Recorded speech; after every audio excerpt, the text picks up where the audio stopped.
2015, a startling discovery was made inside of this off-limits area inside of a prominent South African hospital. Now, at the time, no one really understood what this discovery meant, and so eventually people just kind of forgot about it and moved on. Until 2 years later, when another eerily similar discovery was made inside of another prominent South African hospital in one of their off-limits areas. I can't believe this story has not gotten more press because, one, it's recent, and two, the implications of these discoveries are mind-boggling. But before we get into that story, if you're a fan of the strange, dark, and mysterious delivered in story format, then you come to the right place because that's all we do, and we upload once a week. So, if that's of interest to you, please put coyote urine in the like button's apple juice. Also, please subscribe to our channel and turn on all notifications so you don't miss any of our weekly uploads. I had a friend who got a tattoo like that story.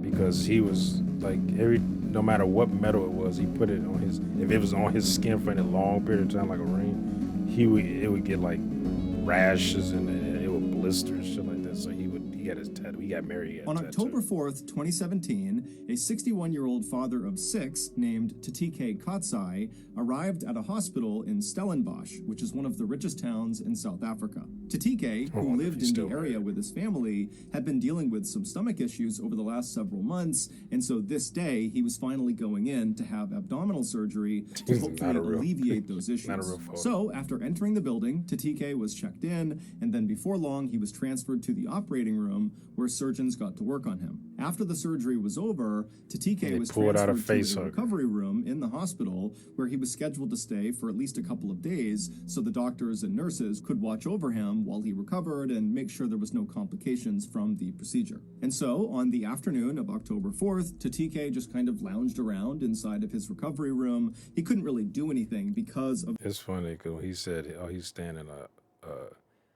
hospital for a couple of days. As an American, my first thing, ooh, that's expensive. Like maybe a day, but a couple of days, man. Trying to bankrupt me. The incisions on his stomach, and so he mostly just laid in his bed, he watched TV, he relaxed, he ate, and then at some point, some of his family members came into the hospital, and they visited with him as well. By the end of that day, the day of his surgery, Tatike was definitely sore from the incisions, but overall, he was in good spirits, and to the medical staff, it seemed very likely that his surgery was a success. Early the next morning, at around 5:15 a.m., one of the nurses in the hospital went to Tatike's room to check on him. And when she went inside, Tatike was awake, he was alert, he seemed totally normal. And so after a brief conversation, the nurse told Tatike that she was just going to get him some fresh linens to make up his bed. And so Tatike nodded a thank you to her, and then the nurse, she turned away from Tatike, who's in his bed. She stepped out of the one door in the room into the hallway. She grabbed fresh linens off of a cart, and then she turned back around and went back into Tatike's room, except now Tatike was not in his bed. So the nurse immediately thought, okay, well, then Tatike must have gone into his bathroom because the door was shut. He must be in the bathroom. And so, just kind of reflexively, the nurse walked over to Tatike's now empty bed and replaced the linens. And then when she was done, she just looked at the bathroom door inside of his room, expecting Tatike to come outside any minute. But after a couple of minutes passed and Tatike had still not come out of the bathroom, the nurse decided to go over and just knock. And so she walked over, she knocked on the bathroom door and just kind of called out, hey, is everything okay in there?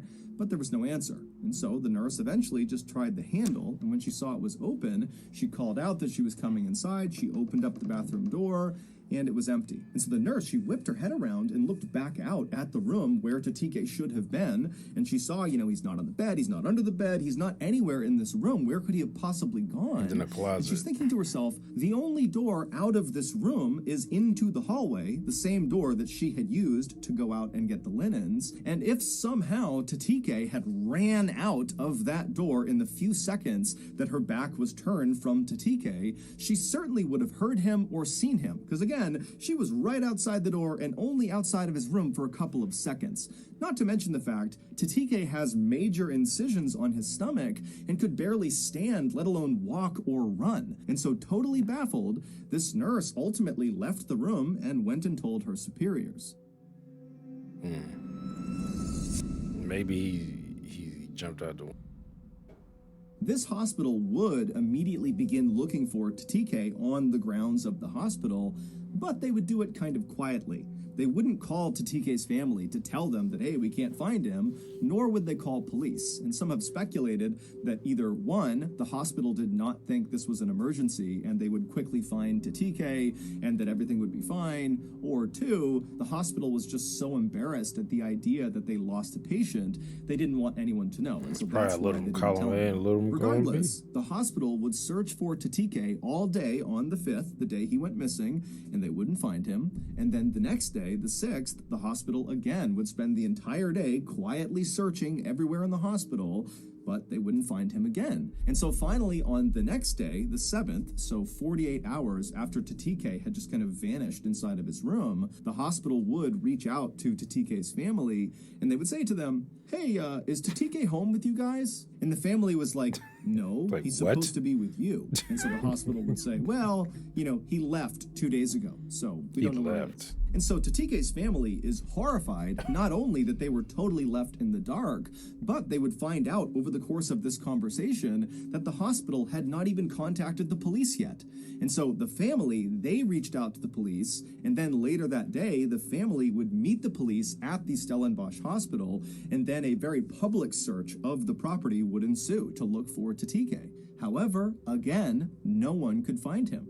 Authorities would continue to search both the hospital and also the neighboring area outside of the hospital over the next couple of days, but after they continued to find absolutely nothing, the search began to wind down, and so Tatike's devastated family was left with absolutely no idea what to think or what to do. Fast forward to October 20th, so 15 days after Tatike had gone missing. And on this day, the 20th, there was a construction crew at this hospital in Stellenbosch doing some renovations. And at some point on this day, one of the workers had to climb into the ceiling of one of the floors of this hospital.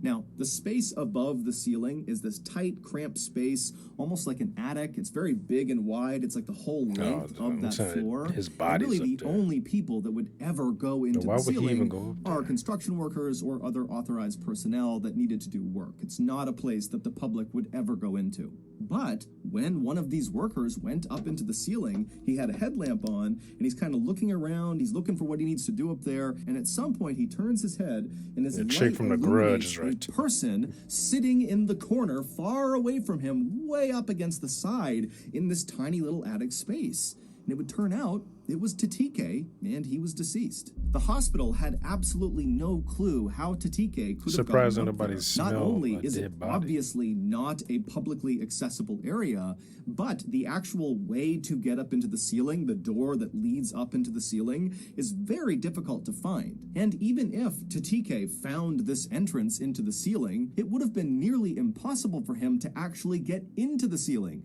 Because again, this guy has serious incisions on his stomach from the surgery he got. He could barely sit up, he couldn't really walk, so the idea of him climbing and pulling himself up into the ceiling just seems impossible. Then there was the very strange autopsy results. Now, the full report has not been made public, but Tatike's family had a consultation with the hospital after the autopsy was complete, and they would go to reporters and talk about what the hospital told them. And apparently, the hospital told the family that Tatike did not die from complications from his surgery, and they heavily insinuated that Tatike did not die from natural causes. Something happened to him, and the hospital had no idea what this something was, and that's what killed him. And the hospital also told the family that Tatike likely was dead before he went up into the ceiling. Meaning, someone or something killed Tatike, and then someone or something placed him in the ceiling. Again, this is just from the family going to reporters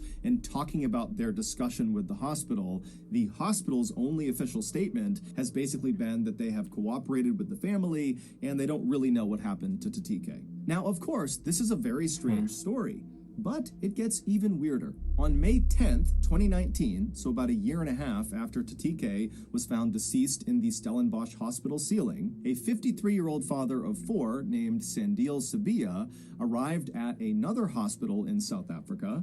It was in a city called Durban, which is considered to be one of the nicest and wealthiest places in South Africa, similar to Stellenbosch. Sandile was a builder, and he had been working on a house when he had fallen and broken his leg. Specifically, he broke his femur bone, the bone that runs from your hip down to your knee, the big single bone in your thigh. So just for reference, if you break your femur, you can't walk. So, with some assistance from friends and family, Sandile hobbled his way into this hospital in Durban, and he began to receive care. 2 days later, on May 17th, Sandile was still in the hospital, still recovering from this broken femur, when his cousin came to visit him. The cousin said Sandile seemed totally normal, and that during this visit, Sandile told the cousin that after the cousin left, Sandile was going to be transported from this hospital to another hospital nearby, where he was going to get an x-ray of his leg, as well as talk to another orthopedic surgeon. But apparently, after this cousin left from this visit, the doctors at the Durban hospital walked into Sandile's room to take him and transport him to this other hospital, and Sandile was not in his room. Now, this hospital in Durban was known for their very tight security, and so right away, their reaction was very different than the Stellenbosch hospital's reaction. This hospital immediately contacted authorities and said, "We are missing a patient," and they began a very public search of their hospital for Sandile. But they couldn't find him. On May 18th, so 6 days after Sandile disappeared, the hospital in Durban began to smell this horrible stench coming from one wing of their hospital.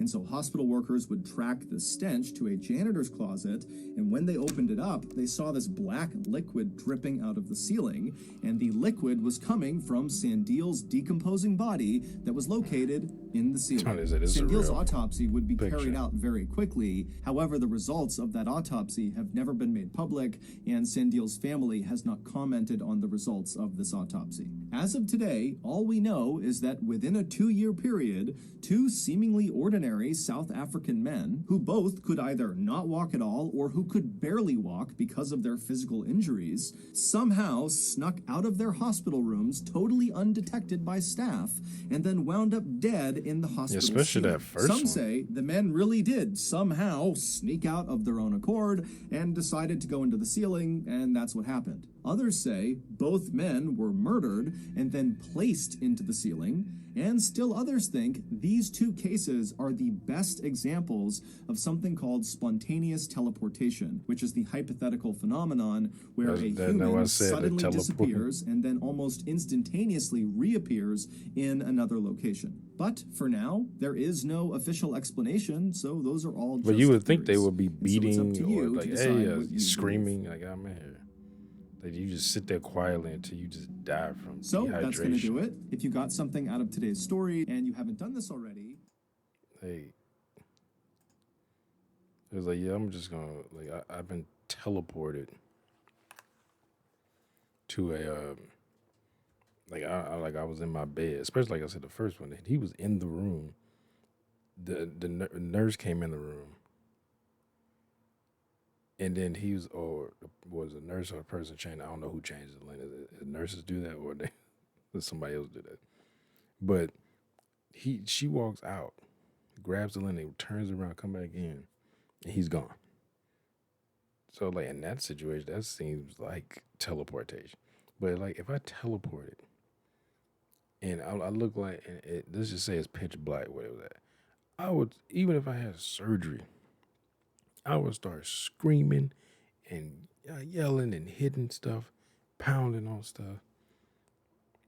Man, like I'm becoming a fucking lunatic. I'm just banging and kicking and screaming like somebody go ahead. But it's like they teleported. Did they teleport? Like, I don't believe in it, but I'm just saying, like, they just say that was the case. Let's say that actually happened. It was provable. They just spontaneously teleported. Like there's a rift opened up, and they went, and their body has sucked in, and instantly teleport to a different part of the hospital. It like did it just kill him like instantly. It was like, because of like, is it like a, well, I guess it wouldn't be quite like that. I was thinking about Doom, where they met the guy. What was his name? Binky, or the guy? He like half his body was gone. He was like in some robotic like wheelchair, and Pinky, I think it was his name. But they said that the beginning when they used the arc, they had a teleport from Earth to Mars. It could I guess tear you apart and teleport one part of you and another part of you somewhere else.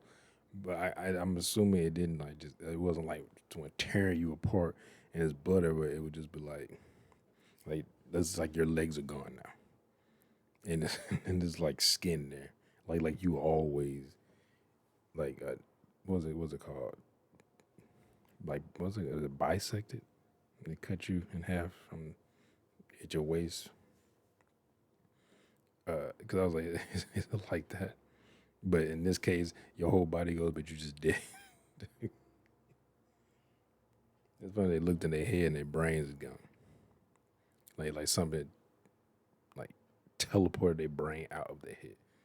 Their brain somehow got lost in going from point A to point B, but nothing opened their skulls. No evidence of their skull being open. It's just like it's just gone.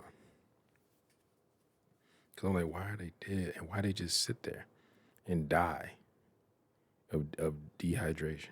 Like, anyway, hope you enjoyed my reaction. If you did, make sure to hit that thumbs up button down below. Make sure to subscribe if you're new here. Hit that bell so you can be notified when I upload new videos. Comment down below. Share this video. I'll see y'all next time. Peace.